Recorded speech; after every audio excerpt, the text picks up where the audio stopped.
नमस्कार। सब থেকে আগে পুরো বিশ্বে থাকने वाला প্রত্যেক সনাতনী ভাই বোনকে আমার নমস্কার এবং প্রণাম।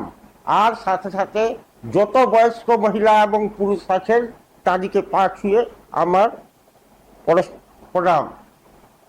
হ্যাঁ, আমি বলছিলাম লাস্টের ভিডিওতে এই ককরোচ ফকরোচ কোনো পার্টি নয়, এগুলা কমিশন এজেন্ট। ওই আমেরিকায় বসে আছে না একজন দালাল, ওই সব এই কাজ করায়।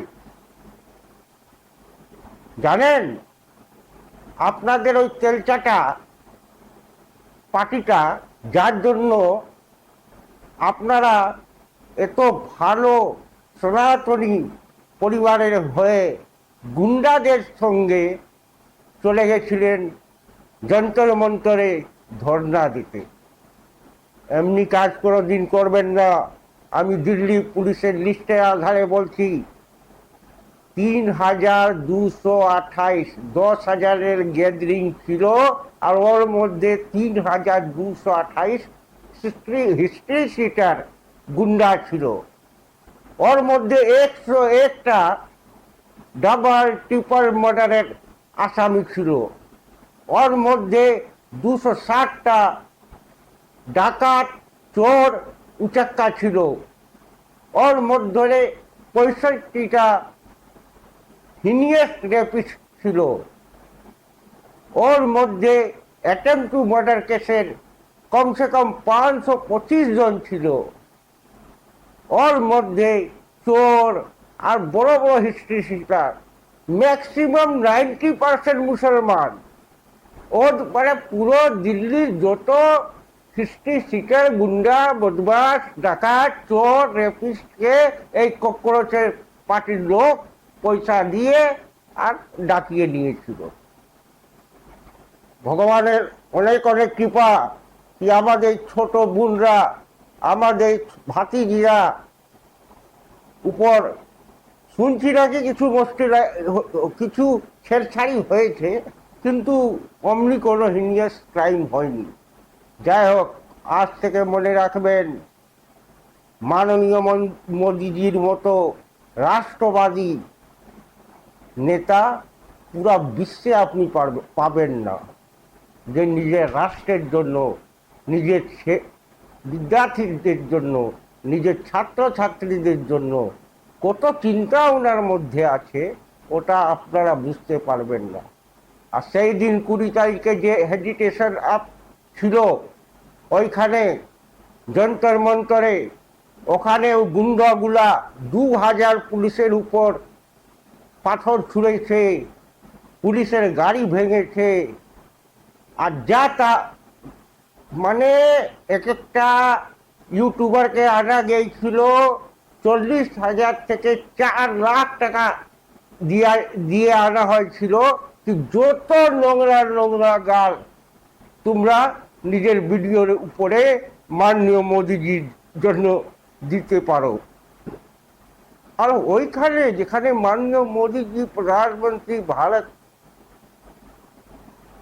কে এইভাবে নোংরা নোংরা একদম নগ্ন গাল দেওয়া হচ্ছে, ওখানে আমাদের সনাতনী পরিবারের স্টুডেন্ট, ছেলে মেয়ে, ভালো ভালো ঘরের, ওখানে কি করছিলেন আপনারা বলুন তো?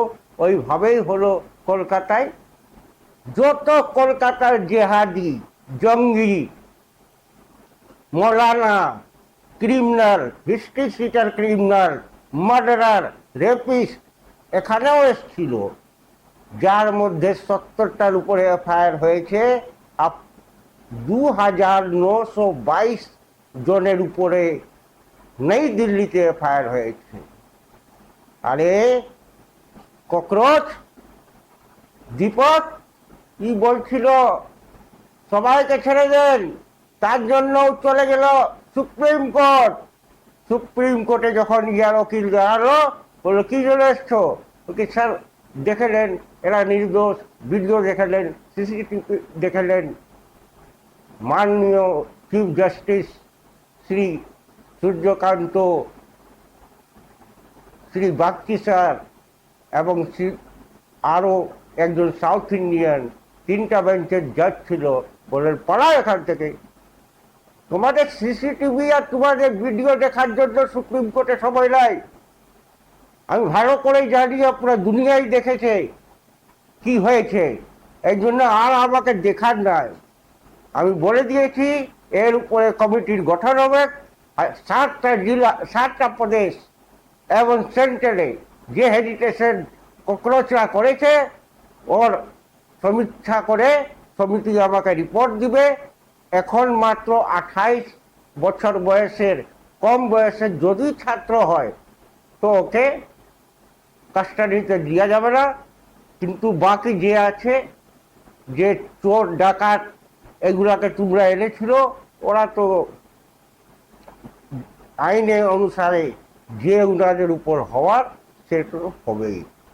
এই জন্যেই আমি বারবার বলি, এই সব লটর পটর আপ, এই সপা, আর এই কংগ্রেস, আর এই ককরোচ, এইগুলার দলে হঠাৎ করে না জেনে না বুঝে সনাতনী ভাই বোনরা আপনারা যাবেন না, অনেক রিস্কের ব্যাপার আছে।